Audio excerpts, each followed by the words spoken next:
Bonjour à tous, c'est un plaisir renouvelé de vous retrouver à nouveau pour cette nouvelle vidéo. Alors dans celle-ci, nous mettrons en exergue une astuce ou bien une configuration permettant de faire le partage de connexion à Internet avec Windows Server. Quand on se retrouve forcément dans les environnements d'entreprise en tant qu'administrateur système, nous sommes parfois amenés à utiliser les équipements comme ceux-ci. Ici, ce que je présente là, ce sont les équipements SOHO, dont les routeurs SOHO que je détiens ici. Donc voici à quoi peut représenter un routeur SOHO. Il a un nom en Linksys, donc le fabricant en fait c'est Linksys pour celui-ci. Et de l'autre côté, je détiens aussi un autre routeur SOHO ici qui n'est fait que dans les environnements de bureau. Donc ici, nous avons un routeur SOHO dont le fabricant ici c'est Cisco. En effet, ces différents équipements-ci sont limités en termes de personnes en fait qu'ils peuvent naturellement gérer. C'est donc pour ça que pour donc pallier à ces insuffisances en fait de ces équipements-ci, il va falloir qu'on conçoive nous-mêmes un équipement informatique pouvant gérer une multitude d'utilisateurs. C'est donc pour ça que on se rabat directement sur la solution Windows Server. On peut se rabattre sur d'autres solutions, un peu comme sur Ubuntu Server, qui va aussi nous permettre de faire aussi ce partage de connexion Internet. Mais ici, dans le cas d'espèce, on va plutôt utiliser Windows Server. Donc, nous allons faire une configuration en fait sur ce serveur-là qui va en quelque sorte propulser ou bien faire un partage de connexion Internet dans nos réseaux locaux. Pour réaliser ce tuto, j'ai simulé ici un réseau local d'entreprise. Et dans ce réseau local-là, on retrouve ici d'une part un PC côté client. Donc, voici à quoi va ressembler notre PC qui est notamment destiné à l'utilisateur de notre entreprise. Comme vous pouvez le constater ici, il a un nom en Nest Computer. Vous avez déjà pris l'habitude en fait sur cette chaîne. Et si vous prêtez effectivement attention à ce PC-là au niveau de son icône réseau ici, vous verrez en fait qu'il n'est pas connecté. Mais il est connecté physiquement au niveau de sa carte réseau physique ici. Et si vous prêtez, comme vous pouvez le voir là, avec naturellement un câble de raccordement RJ45. Et il est connecté à mon deuxième périphérique ici, qui est en l'occurrence mon deuxième PC, qui va faire en fait office de notre routeur. Donc, qui sera là comme un serveur, notre serveur de périphérie. Parce qu'en fait, c'est sur elle qu'on va réaliser toutes les configurations pour que cette machine puisse en quelque sorte faire le partage de connexion avec la première machine qui est forcément destinée à l'utilisateur. Et si vous prêtez attention ici au niveau de son unité centrale, vous verrez en fait ici qu'il a deux cartes réseau, dont une qui est forcément une carte filaire en RJ45 et une autre ici, comme vous pouvez le constater ici, qui est une carte sans fil ou bien une carte Wi-Fi. Si on va effectivement sur mon deuxième PC ici, qui fait en fait office de serveur ou bien de routeur ici, si on prête effectivement attention au niveau de sa carte ou bien de l'icône réseau, vous voyez en fait ici qu'il est plutôt connecté en Wi-Fi. Donc c'est en fait cette machine-ci qui a forcément accès à Internet. Donc on va donc l'utiliser pour faire un partage de connexion Internet. Et si on prête effectivement attention à cette deuxième machine-ci, autant pour moi, et si on va effectivement au niveau de son gestionnaire de DHCP, à partir d'ici, et que on va effectivement sur les pools d'adresses qui ont été créés sur cette machine-ci, en l'occurrence le pool d'adresses avec une adresse en 192.168.0.0 qui représente ici mon premier sous-réseau en fait que j'ai déployé, que j'ai créé en fait sur ce serveur DHCP.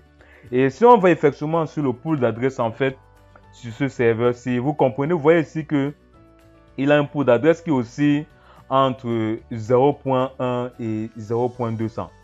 Et en bas, vous voyez qu'il y a une exclusion en fait qui a été faite. Et c'est en fait dans ce pool d'adresses là que ce serveur-ci va forcément utiliser une adresse là pour assigner en fait à nos différentes machines clientes. Et parce que si on rentre effectivement sur ma première machine qui est en l'occurrence le PC utilisateur, à partir d'ici, si on exécute forcément au niveau de la barre d'adresse sur cette machine-ci la commande WinVer, vous verrez en fait ici que nous tournons sur un système d'exploitation Windows 10.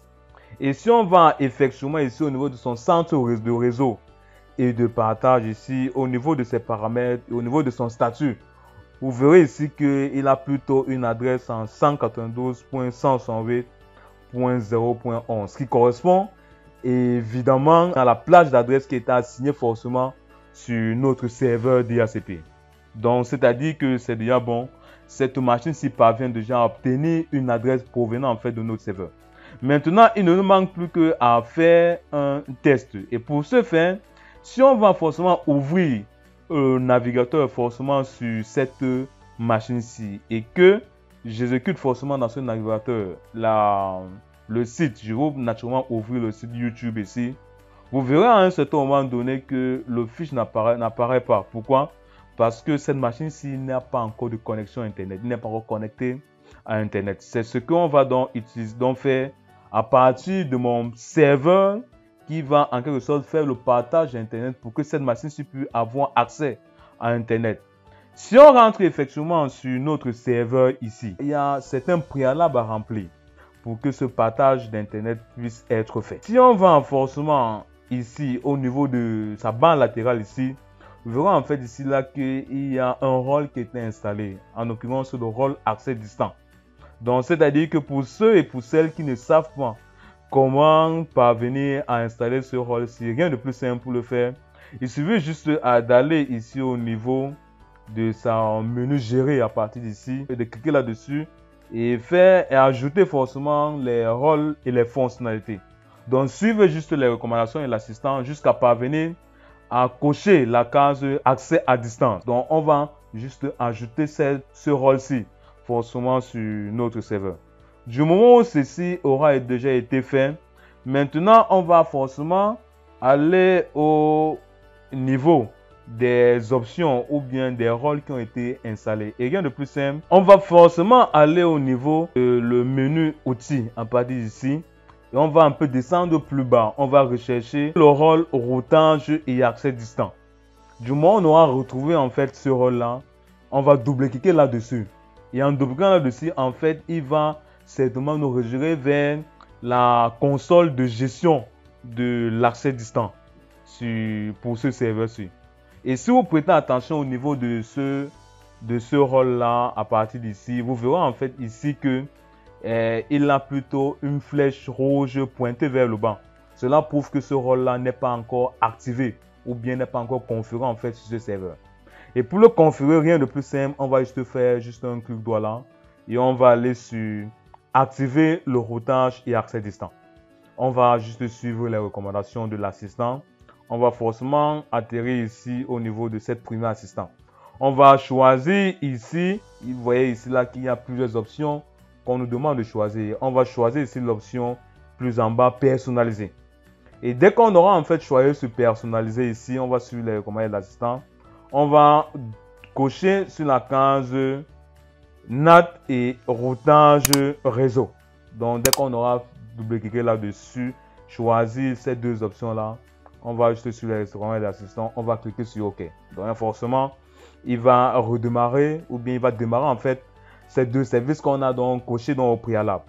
Du moment où ceci aura été fait, maintenant, il va forcément nous rediriger en fait sur le menu initial. Vous verrez là maintenant que la case, la flèche rouge a plutôt basculé maintenant vers la couleur verte. Cela prouve que le service là maintenant est activé.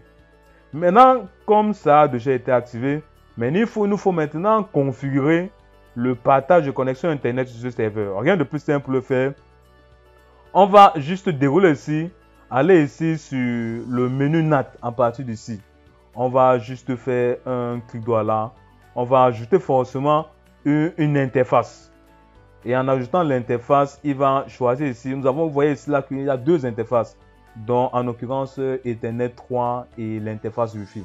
En effet, il y a une forcément qui est connectée à notre réseau local et une autre qui est connectée à Internet. On va donc choisir d'abord la première interface qui est Ethernet 3. Vous voyez en fait ici, il a choisi ici par défaut que c'est cette interface qui est directement connectée à mon réseau filaire ou bien mon réseau local. Donc, on va cliquer là-dessus. On va choisir cette interface-ci et on va cliquer sur OK. On va aussi choisir ainsi, faire aussi la deuxième chose en choisissant la deuxième interface qui sera connectée à mon réseau Wi-Fi ou bien à mon réseau forcément qui a forcément accès à Internet et forcément passant par la carte Wi-Fi. Et on va juste cocher la case qui est en bas. La petite case qui est en bas là. C'est en fait le fait de cocher en fait cette case-ci en fait qui va nous permettre, qui va permettre à nos serveurs de faire un partage de connexion Internet avec les différentes machines qui se retrouvent forcément dans mon réseau local. Du moment où ceci aura déjà été fait, cette case-là aura déjà été cochée. On va juste cliquer sur OK. Maintenant, c'est bon. On peut évidemment rentrer effectivement sur mon premier PC ou bien mon PC utilisateur pour s'assurer effectivement que la connexion Internet a bien été partagée forcément avec cette machine-ci. Et en retournant forcément sur mon premier PC-ci et en essayant d'actualiser la page, l'onglet au niveau du navigateur qui en a ouvert, en essayant d'actualiser là, vous verrez en fait ici que cette machine-ci parvient naturellement maintenant à accéder à Internet. Et si on va ici sur la première recherche qui a été trouvée naturellement en YouTube, vous voyez en fait ici qu'il me bascule effectivement sur la plateforme YouTube comme nous avons voulu au préalable. Donc voilà quasiment comment la configuration du partage Internet peut être possible naturellement en entreprise si nous ne voulons pas par ailleurs utiliser les routeurs SOHO qui sont limités afin de gérer une multitude d'utilisateurs qui fait naturellement partie forcément de notre réseau local d'entreprise. Comme toute bonne chose a une fin, on arrive ainsi au thème de cette vidéo et dans celle-ci, nous avons mieux appréhendé la notion de partage de connexion Internet à travers naturellement un système d'exploitation Windows Server, en l'occurrence Windows Server 2022. Alors, si cette vidéo-ci vous a réellement intéressé, n'oubliez donc pas de la liker, de la commenter, parce que j'attends aussi vos avis en commentaire et aussi de la partager massivement afin que le contenu de cette chaîne soit assez référencé. Sur ce, on se dit certainement à bientôt pour une nouvelle vidéo.